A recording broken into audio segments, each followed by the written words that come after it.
Pueden tomar asiento. Es un gusto estar nuevamente con ustedes, hermanos, en esta tarde. Les voy a pedir que abramos nuestras Biblias en Mateo capítulo 19, versículos del 16 al 30. Mateo capítulo 19, versículo del 16 al 30. Y estamos en nuestra parte de la historia, en el Evangelio de Mateo, que hemos ido predicando todos los domingos. Esta es la parte de la historia en que Jesús ya se está preparando para ir hacia Jerusalén y cumplir con el propósito por el cual Él vino, que es morir por nuestros pecados. Pero por supuesto, nuestro Señor también vino a enseñar y a mostrarnos su palabra. Mateo capítulo 19, versículos del 16 al 30. Y también debería decir, tenemos un pequeño salto en nuestra historia. Si ustedes recuerdan, la vez pasada quedamos a finales del capítulo 18. La razón por la cual hacemos un salto no es porque creamos que lo que estamos saltándonos no es la palabra de Dios. Por supuesto que lo es y vale la pena predicarlo, pero es porque en esta serie hemos predicado ya pasajes muy similares a estos y como yo les prometí, vamos a terminar a fin de año. Así que el Evangelio de Mateo. Entonces, pero son pasajes que ya hemos predicado, especialmente en el Sermón del Monte y el otro en el capítulo anterior. Entonces, por eso nos pegamos este pequeño salto al capítulo 19, versículos 16 al 30. ¿Están todos con sus Biblias abiertas? ¿Sí? Qué bueno. Dice así entonces la palabra del Señor. Entonces vino uno y le dijo: Maestro bueno, ¿qué bien haré para tener la vida eterna? Él le dijo: ¿por qué me llamas bueno? Ninguno hay bueno sino uno, Dios. Mas si quieres entrar en la vida, guarda los mandamientos. Le dijo: ¿cuáles? Y Jesús dijo: no matarás, no adulterarás, no hurtarás, no darás falso testimonio, honra a tu padre y a tu madre, y amarás a tu prójimo como a ti mismo. El joven le dijo: todo esto lo he guardado desde mi juventud. ¿Qué más me falta? Jesús le dijo: si quieres ser perfecto, anda, vende lo que tienes y dalo a los pobres y tendrás tesoro en el cielo. Ven y sígueme. Oyendo el joven esta palabra, se fue triste, porque tenía muchas posesiones. Entonces Jesús dijo a sus discípulos: de cierto os digo que difícilmente entrará un rico en el reino de los cielos. Otra vez os digo que es más fácil pasar un camello por el ojo de una aguja que entrar un rico en el reino de Dios. Sus discípulos, oyendo esto, se asombraron en gran manera, diciendo: ¿quién pues podrá ser salvo? Y mirándolos Jesús les dijo: para los hombres esto es imposible, mas para Dios todo es posible. Entonces respondió Pedro, le dijo: he aquí, nosotros lo hemos dejado todo y te hemos seguido. ¿Qué pues tendremos? Y Jesús les dijo: de cierto os digo que en la regeneración, cuando el Hijo del Hombre se siente en el trono de su gloria, vosotros que me habéis seguido también os sentaréis sobre 12 tronos para juzgar a las 12 tribus de Israel. Y cualquiera que haya dejado casa, o hermanos, o hermanas, o padre, o madre, o mujer, o hijos, o tierras por mi nombre, recibirá 100 veces más y heredará la vida eterna. Pero muchos primeros serán postreros, y postreros primeros. Esta es la palabra del Señor. Vamos una vez más a Dios dándole gracias por su palabra. Señor, te damos gracias por tu palabra, que es más dulce que la miel, que llena nuestro paladar, Dios, de tu sabiduría, de la verdad, de todo lo que nosotros necesitamos. Que en ella, Señor, nosotros recibamos ahora a Jesucristo. Que en ella nuestra salvación sea clara. Que en ella las maravillas de tus obras, Dios, nos dejen en asombro para que salgamos de acá dándote más gloria y más loor. Para que todo el mundo sepa, Señor, por medio nuestro, que Cristo reina y que somos salvos por medio de Él. Oramos esto en el nombre de Jesús, en su nombre. Amén. ¿Conocen ustedes la historia del rey Arturo? ¿Han escuchado quizás la historia del rey Arturo? El rey Arturo es una historia folclórica inglesa en el cual había un niño pequeño, débil, que no tenía muchas fuerzas, que no era alguien muy sorprendente, que llegó a ser el más grande de los reyes en las Islas Británicas. Es una leyenda. Algunos hablan de que quizás existía un Arturo histórico, pero de todos modos es una historia en la cual vemos a alguien pequeño ser grande. Y si ustedes recuerdan, en la historia del rey Arturo, y esto también vale si es que vieron la película de Disney del rey Arturo, sé que es vieja, pero que se llama La espada en la piedra, y en esa historia hay una espada que es Excalibur, si mal no recuerdo, y esa espada, muchas personas querían sacarla porque cualquier persona que sacara esa espada vendría a ser el rey. Y la gran pregunta que probablemente todos tenían, ¿quién es digno de sacar esta espada? Y venían hombres fuertes, hombres herreros que tenían brazos fuertes y grandes. Habían soldados que intentaban de sacar la espada, hombres musculosos y sorprendentes, y ninguno pudo sacar la espada. Y uno se preguntará, ¿cómo? Si son hombres fuertes, capaces, lo tienen todo. Pero no era para ellos la espada. Y después viene el rey Arturo. Y el rey Arturo va, y para sorpresa de todos, saca la espada. Y desde ahí en adelante, él va a ser el rey. Se dan cuenta que no fue el más grande y el más fuerte, no fue el más capaz y el más hábil, no fue la persona que nosotros pensaríamos que es la más calificada para aquello. Fue aquel débil que sin confianza en sus fuerzas sacó la espada. Hemos hablado mucho de este tema. De hecho, en el capítulo anterior, Mateo capítulo 18, todo se trata de Mateo capítulo 18. Es un largo discurso de Jesús explicando por qué el reino de los cielos es para aquellos que son como niños, aquellos que son pequeños, aquellos que son débiles. Pero acá nosotros tenemos un ejemplo opuesto. ¿Qué pasa cuando viene alguien que parece cumplir con todas las calificaciones a recibir el reino de Dios, pero lo hace bajo sus propias fuerzas y confiando en sus propios méritos? Esta es la historia, la famosa historia del joven rico. Quiero que ustedes vean que en Mateo capítulo 16 viene a Jesús, un hombre joven, y que le dice, maestro bueno. Nosotros sabemos por otros pasajes que este joven era un joven que era un principal del templo. ¿Qué significa eso? El hecho de que él sea un principal significa que él mismo era una de las autoridades religiosas de Israel. Probablemente un fariseo, algún maestro importante, quizás incluso un escriba. Pero de todas formas estamos hablando de alguien que es admirado por todos, alguien que tiene muchas posesiones, como vamos a ver, alguien que parece vivir una vida recta y justa delante de Dios. Y la primera forma en cómo él se acerca a Jesús es diciéndole, maestro bueno. Parece ser una buena forma de entrar, ¿cierto? Parece ser que ¿quién de nosotros negaría que Jesús es un buen maestro? Pero no hay que olvidarse que este hombre está hablando desde su propia perspectiva, sin realmente saber quién es Jesús.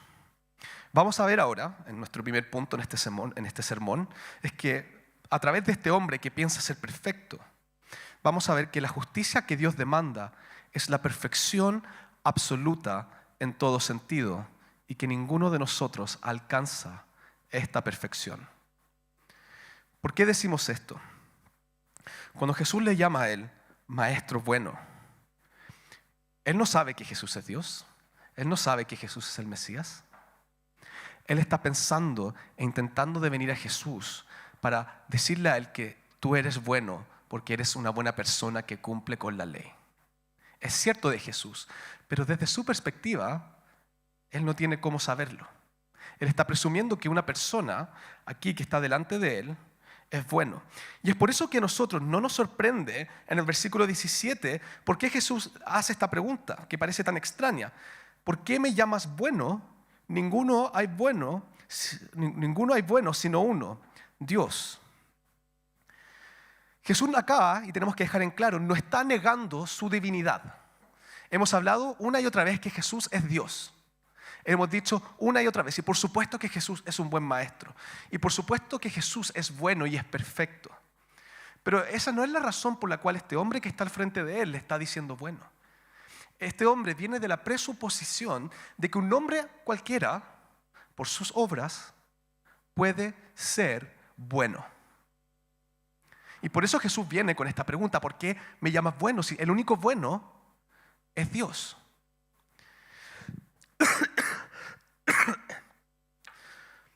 También tenemos que tomar en cuenta la pregunta que el joven hace al final del versículo 16.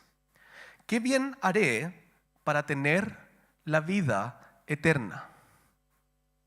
¿Se dan cuenta del problema de esta pregunta? ¿Se dan cuenta cómo él está entrando aquí?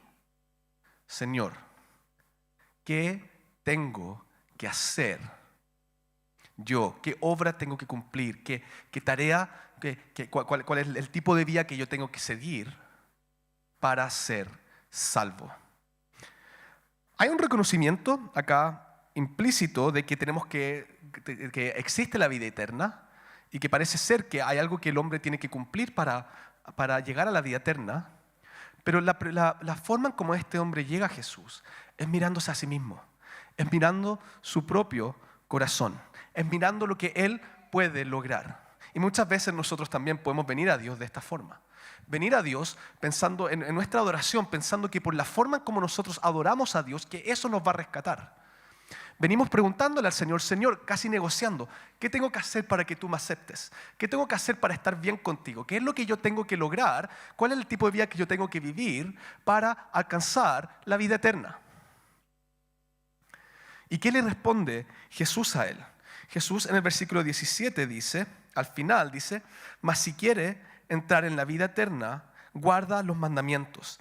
Y después él pasa adelante y Jesús empieza a recitar la segunda tabla de los 10 mandamientos, es decir, la segunda mitad de los 10 mandamientos. No matarás, no adulterarás, no hurtarás, no dirás falso testimonio. Honra a tu padre y a tu madre y amarás a tu prójimo como a ti mismo. El amarás a tu prójimo como a ti mismo es el resumen de la segunda mitad de los 10 mandamientos, que es decir, no queremos matar, no queremos mentir. ¿Por qué? Porque queremos amar a nuestro prójimo como a nosotros mismos. Pero fíjense en esta lista. No matarás. Y tú dirás, bueno, yo no he matado a nadie. ¿Se han dado cuenta que a veces las personas, tú les preguntas, ¿cómo crees que estás tú con Dios? Y te van a decir, yo no he matado a nadie. Aparte, una vara bastante baja. Pero ¿qué es lo que nos ha enseñado Jesús? No sé si ustedes recuerdan el Sermón del Monte. Cuando tú te enojas contra tu hermano, tú ya cometiste asesinato en tu corazón. Ahora, les pregunto a ustedes, ¿alguno de ustedes no se ha enojado en su corazón contra su hermano? Ustedes dirán, no he matado a nadie, pero Jesús diría, sí has matado. En tu corazón mataste a tu hermano. Después, podemos seguir, no adulterarás. ¿Qué dice Jesús? Cuando miras a una mujer con deseo, ya adulteraste en tu corazón. Y vale para las mujeres si miraste a un hombre con deseo. Ya adulteraste en tu corazón. Podemos ir más allá y más profundo. Cuando nosotros miramos a otras cosas que no son Dios y las ponemos en el lugar de Dios, en nuestro corazón también estamos cometiendo adulterio. Esa es la moraleja que nosotros tenemos de la historia del profeta Oseas. En que una mujer que era una prostituta, que iba y cometía adulterio, es mostrada como si fuera el pueblo de Dios que iba tras los ídolos. ¿Acaso alguno de ustedes no ha cometido algún tipo de adulterio en su corazón? Podemos seguir también, no hurtarás. ¿Has codiciado lo que tu hermano tiene? ¿Has codiciado y has tenido envidia por lo que otras personas tienen? En tu corazón ya cometiste hurto. No dirás falso testimonio, no vas a mentir o vas a cuidar la reputación de tu hermano. Creo que esa es más fácil de decir, que todos lo hemos hecho quizá en algún momento. Y acá viene esta vara que es gigantesca. Amarás a tu prójimo como a ti mismo. Me salté honra a tu padre y a tu madre, pero también estoy seguro que acá todos hemos fallado ahí. Pero amarás a tu prójimo como a ti mismo. Tú vas a decirnos ahora, a mí y a todos nosotros que están acá, que tú has amado a tu prójimo igual que a ti mismo en toda circunstancia. ¿Que has puesto la necesidad de los demás antes que las tuyas en todas circunstancias? Y la respuesta, si somos honestos, es no. No hemos alcanzado ese tipo de perfección. La justicia que Dios demanda para entrar al reino de los cielos es absoluta perfección. Porque Dios es perfecto. Porque Dios es santo, porque Dios no tiene tiempo para el pecado. Dios no tiene tolerancia para el pecado. Dios no va a admitir jamás que en su reino entre el pecado. Y eso puede ser desobediencia externa, pero no se olviden que toda desobediencia externa nace de un corazón pecaminoso. Si tú cometiste pecado en tu corazón, ya estás excluido del reino de Dios. Si tú has pecado, tú estás destituido de su gracia. No de su gracia, destituido de su gloria, perdón. Importante distinción. Pero el joven rico acá, uno esperaría, después de escuchar semejante lista, que él se eche al suelo y diga, no cumplió con ninguna de estas cosas. Pero ¿qué fue lo que él respondió en el versículo 20? El joven le dijo, todo esto lo he guardado desde mi juventud. ¿Qué más me falta? ¿Se dan cuenta cómo entró? Todo esto, sí, Jesús iba nombrando las cosas y no, yo cumplí si eso ya está cumplido. Ya, ¿qué es lo siguiente? Ya eso, el paso 1 ya está. No hay convicción de pecado. No hay un reconocimiento de la santidad de Dios y cuál es nuestra situación frente a Él. No existe en él la introspección ni el conocimiento de la palabra para darse cuenta que en su corazón hierve el pecado todo el día y todo el tiempo. Es una ceguera completa y absoluta de su circunstancia. Todo esto yo lo he cumplido. Pero Jesús acá le responde y lo pone en una situación que justamente va a poner a prueba si es que él ama a su prójimo como a sí mismo. Miren, versículo 21. Si quieres ser perfecto, anda, vende lo que tienes y dalo a los pobres y tendrás tesoro en el cielo y ven y sígueme. Para alguien que cumplía perfectamente con el amar a tu prójimo como a ti mismo, esto debería ser un mandamiento fácil de cumplir. Porque si tú amas a tu prójimo como a ti mismo, entonces ¿qué problema tienes en vender todas tus cosas y poner las necesidades de tu prójimo antes que las tuyas? Jesús le está demostrando a él con una petición concreta que él no cumple perfectamente con los mandamientos de Dios y es que él no alcanza la perfección que Dios pide. Él no es capaz de llegar y entrar al reino de los cielos por sus propios méritos. Y es por esto que el joven en el versículo 22 se fue triste, porque él tenía muchas posesiones que él demostró que amaba más que al prójimo. Tengamos mucho cuidado con nuestra soberbia cuando nosotros nos acercamos delante de Dios. Tengamos mucho cuidado con creer que nosotros somos mejores por estar aquí en la iglesia ahora. Tengamos mucho cuidado con nosotros venir frente a Dios con el pecho inflado, pensando que nosotros hemos sido buenos en la semana y por lo tanto nosotros merecemos estar delante de Él. Tengamos cuidado en tener la seguridad de nuestra salvación en nosotros mismos. Cuando ustedes se pregunten, ¿soy salvo o no soy salvo? Ah, sí, pero yo soy bueno, no he matado a nadie y cumplo los mandamientos.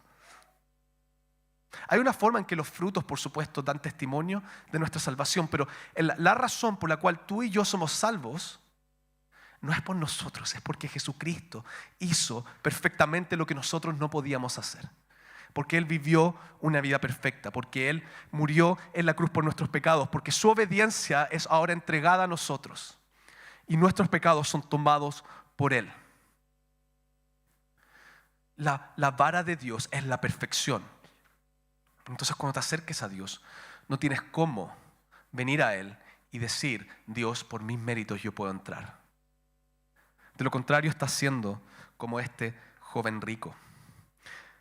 Este joven rico era mentiroso y estaba haciendo a Dios de mentiroso. Estaba intentando de hacer a Dios de mentiroso. Primera de Juan, capítulo 1, versículo 8 al 10 dice: si decimos que no tenemos pecado, nos engañamos a nosotros mismos y la verdad no está en nosotros. Si confesamos nuestros pecados, Él es fiel y justo para perdonar nuestros pecados y limpiarnos de toda maldad. Si decimos que no hemos pecado, le hacemos a él mentiroso y su palabra no está en nosotros. Si tú vienes acá pensando que no necesitas nada, pensando que tienes todo lo que tú requieres, este es un llamado para que te arrepientas. Porque tú estás haciendo a Dios de mentiroso. Estás diciendo que Dios miente cuando dice que nosotros somos pecadores. Todos somos pecadores y ninguno de nosotros alcanza la gloria de Dios por nuestra cuenta. Partiendo por mí, pero también ustedes que están ahí sentados. Necesitamos de la gracia del Señor. Vamos entonces a nuestro segundo punto. Solo Dios puede salvarnos. Entonces busca a Dios, busca la salvación en el único que es capaz de salvarnos. Quiero que leamos ahora los versículos 23 al 26. Entonces Jesús dijo a sus discípulos: de cierto os digo que difícilmente entrará un rico en el reino de los cielos. Otra vez os digo que es más fácil pasar un camello por el ojo de una aguja que entrar un rico en el reino de Dios. Sus discípulos, oyendo esto, se asombraron en gran manera, diciendo: ¿quién pues podrá ser salvo? Y mirándolos, Jesús les dijo: para los hombres esto es imposible, mas para Dios todo es posible. Jesucristo parte, después de que el joven rico se va, Él se torna a sus discípulos y cuenta esta famosa, es una famosa imagen que Él da, una famosa metáfora para explicar que los ricos no pueden entrar al reino de los cielos. Este pasaje se ha abusado y mal usado para muchos lados y también al mismo tiempo muchas personas han intentado aminorar, por otro extremo, el sentido y la advertencia que existe en estos versículos. Por un lado, Jesús está diciendo que los ricos es una metáfora de imposibilidad. Está diciendo, los ricos no pueden entrar al reino de los cielos, porque es como pasar un camello por el ojo de una aguja. Si ustedes piensan en una aguja, un camello, se darán cuenta que es imposible. Y ningún hombre es capaz de lograr esa proeza de pasar un camello por el ojo de una abeja. Y por supuesto, no tenemos que olvidar que aquí existe una advertencia real y un ejemplo real del peligro de las riquezas y el peligro del éxito que el mundo nos da. No, vamos a contextualizar esto. Ser rico en sí mismo no es pecado, pero por supuesto que existe un peligro en perseguir las riquezas y en tener las riquezas. Pueden ser un lugar muy peligroso cuando nosotros tenemos abundancia material. Y la razón de eso es porque nuestra abundancia material, en el éxito de este mundo, en la grandeza que nosotros podemos lograr con las personas que están alrededor nuestro, muchas veces eso hace que nos desviemos del Señor y pasamos a amar esas cosas más que a Cristo. Empezamos a confiar en las riquezas, llegamos a pensar que estamos seguros porque tenemos riquezas materiales.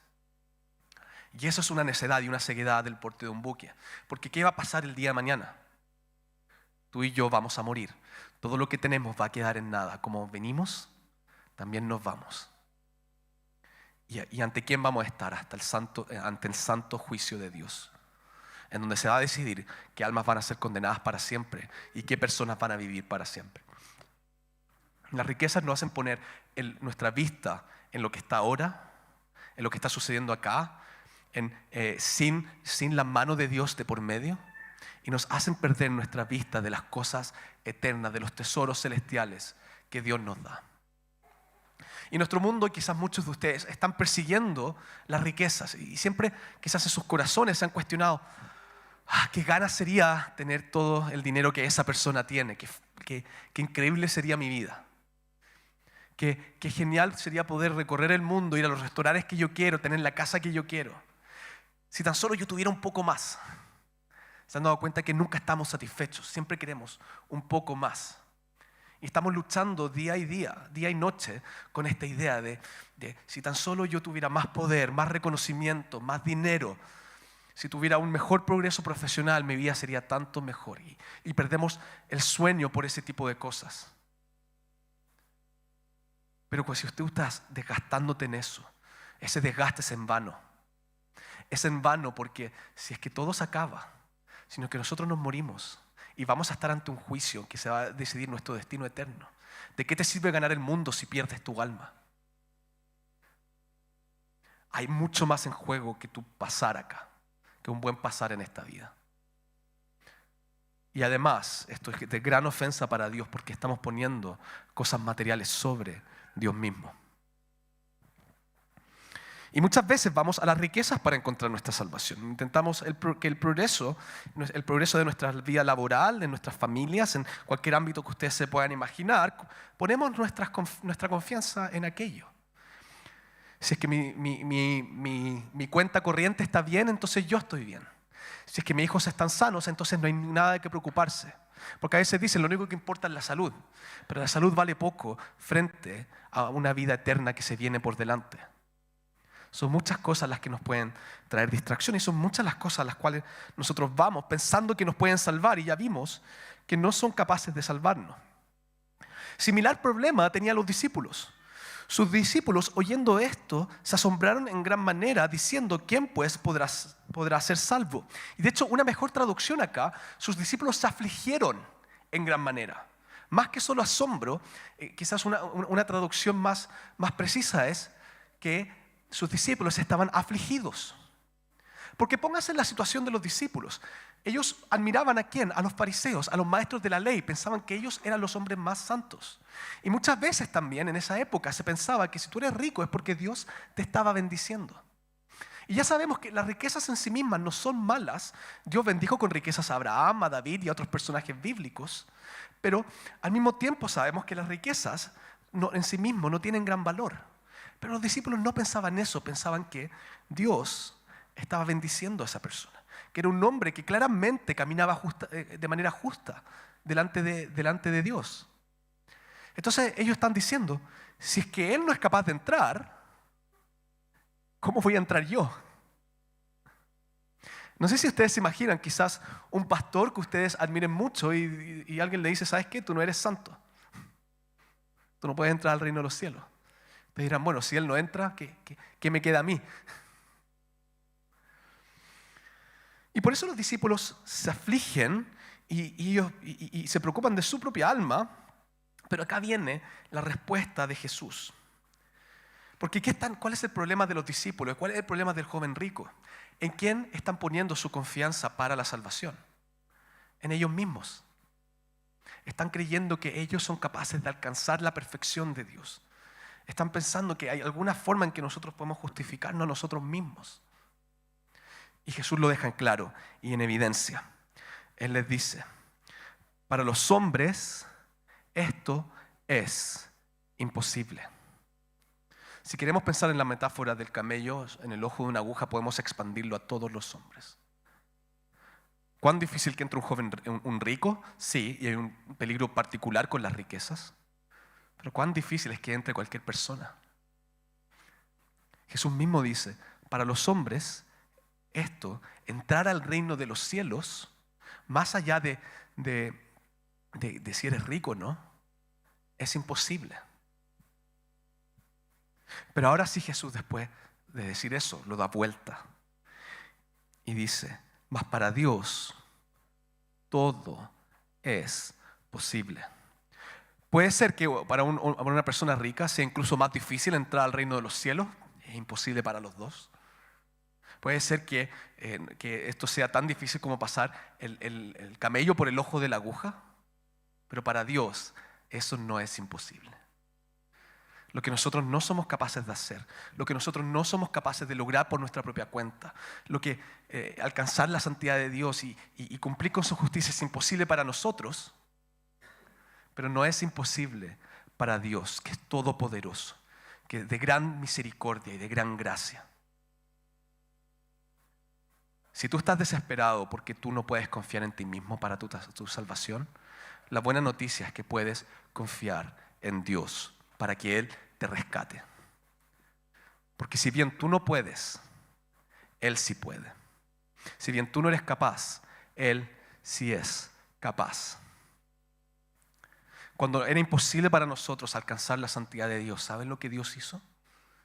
Dios mismo se encarnó y se hizo hombre y caminó en esta tierra en obediencia y tomó nuestros pecados y los llevó a la cruz consigo mismo y recibió toda la ira del Padre.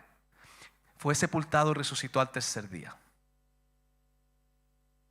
Y con eso Dios hizo de lo imposible posible. Que un pecador como tú y como yo, incapaz de cumplir con su voluntad, incapaz de cumplir con sus mandamientos, pueda ser salvo y declarado justo delante de Él.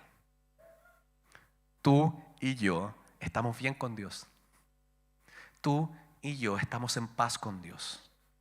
Pero no por nosotros, no por tu obediencia, sino por lo que Cristo hizo. Por medio de la fe en Jesucristo, nosotros llegamos al reino de los cielos.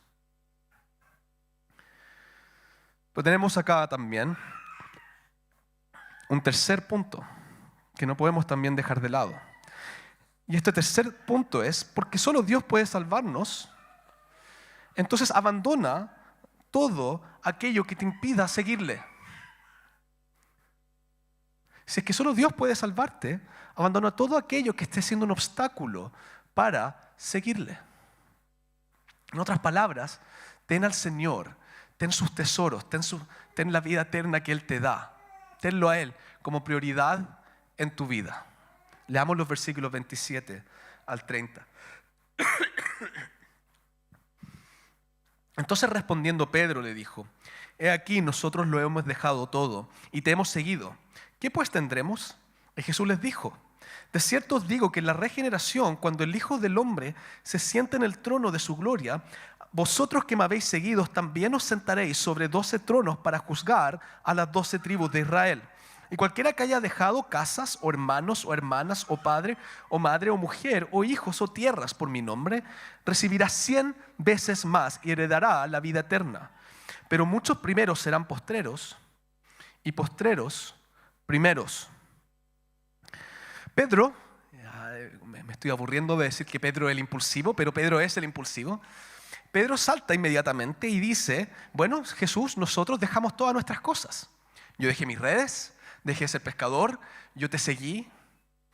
Y a buenas y primeras, Pedro parece estar haciendo una pregunta necia, nuevamente mirando a sus obras para justificarse. Y muchos comentaristas piensan esto, pero yo no estoy de acuerdo con eso.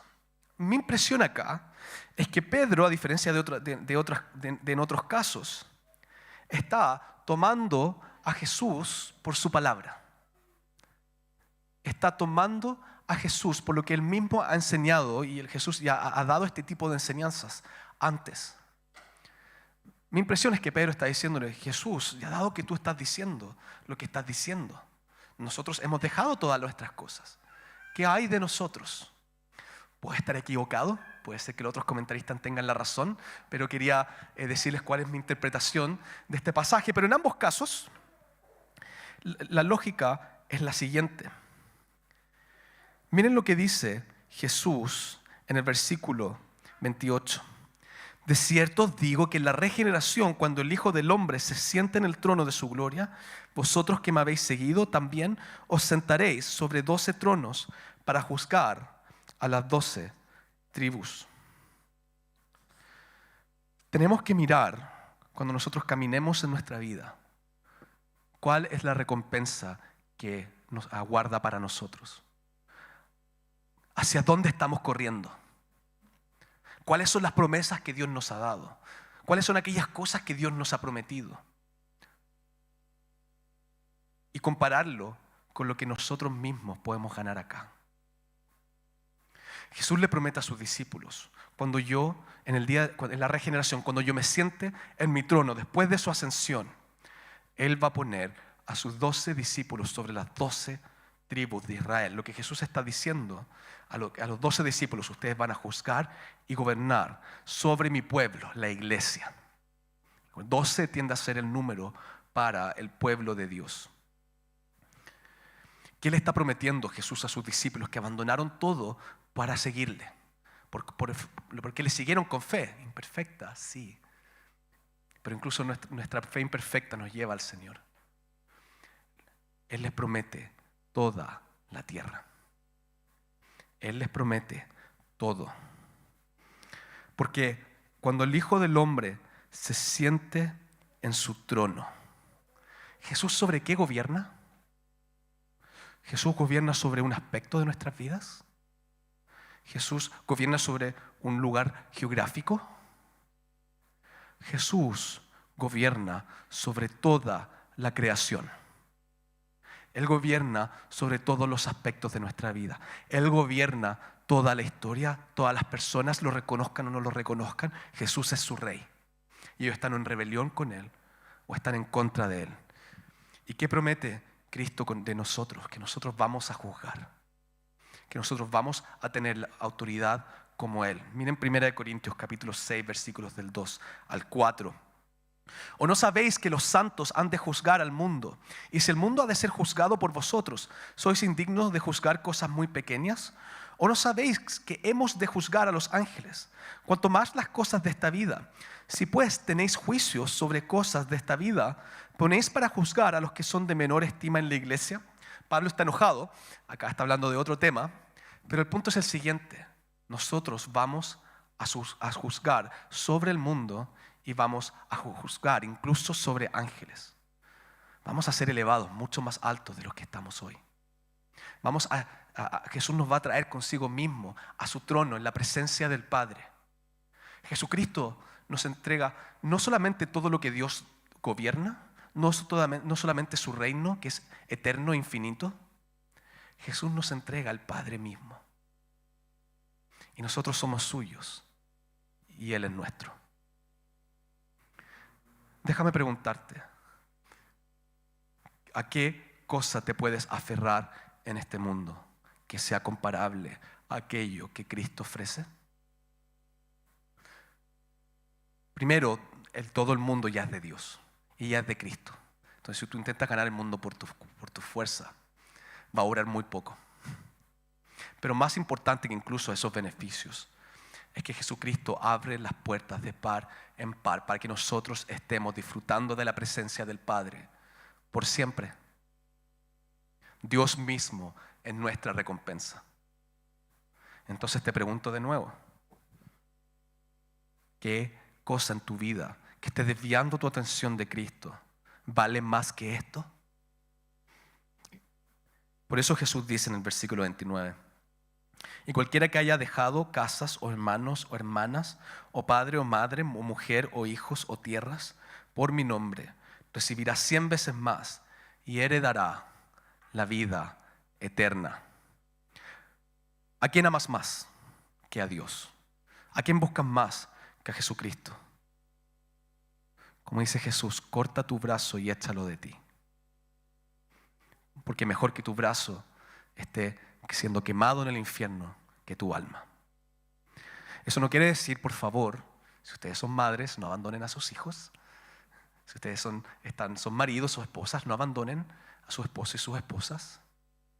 Pero sí vayan al Señor en arrepentimiento para que quite de ustedes un corazón que ponga otras cosas sobre Él.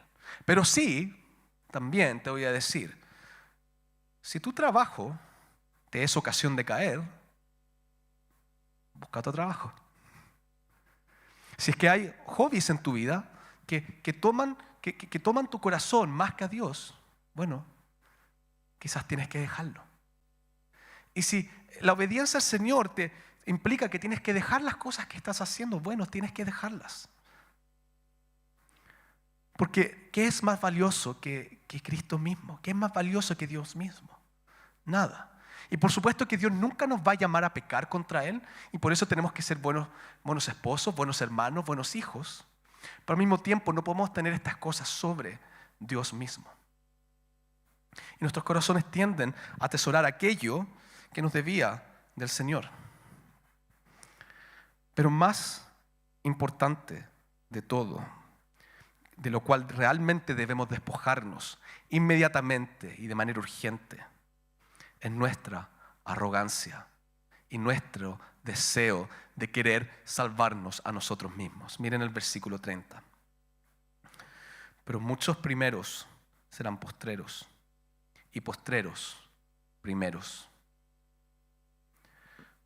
Pero muchos primeros serán postreros y postreros primeros. ¿Les recuerda la bienaventuranza? Mateo capítulo 5 el año pasado. puede ser que tú ganes todo. Puede ser que todos tus deseos y todas las metas en tu vida se cumplan. Puede ser que este objetivo, este viaje que tú tienes, este nuevo empleo por el cual estás yendo, esta situación familiar y matrimonial, que este hobby que realmente te tiene tomado y quizás te transformas en el mejor en eso, puede ser que logres todo lo que tú te propongas. Puede ser que seas considerado el más grande y el más fuerte. Puede ser que todos te miren a ti acá en la iglesia como un ejemplo de santidad. Que todos te reconozcan. Pero si tú no reconoces tu pecado delante de Dios, si tú no reconoces tu pequeñez delante del Señor y frente a la santidad de Dios, si no reconoces que estás bajo la ira de Dios por causa de tu pecado, si no te arrepientes de aquello y vuelves a Él clamando por gracia, tú vas a ser el último. Pero si tú teniendo nada, si tú no logras nada en esta vida de lo que tú te propusiste, si el mundo te considera a ti el más pequeño, pero tú vienes a Dios reconociendo tu pequeñez, reconociendo tu pecado, reconociéndote como aquel que está necesitado de gracia y que no puede hacer las cosas por su cuenta, como alguien que necesita desesperadamente a Cristo, tú vas a ser el primero. Pon tus ojos en Cristo, porque en Él vas a hallar salvación. ¿Cómo puedes ser salvo entonces? Que si ustedes ahora tienen esta pregunta y son como el joven rico, ¿qué puedo hacer yo para entrar al reino de los cielos? Poner mi fe en aquel que murió por mis pecados y que me prometió la vida eterna, porque estoy seguro que Él lo va a lograr. Espero que eso les traiga consuelo y paz de saber que Jesucristo salva y salva para siempre. Vamos a Él en oración.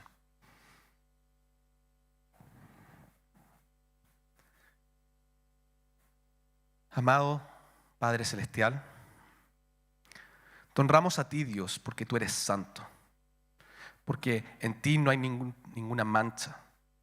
En ti, Señor, no hay pecado, no hay engaño, hay fidelidad, justicia, poder, Señor.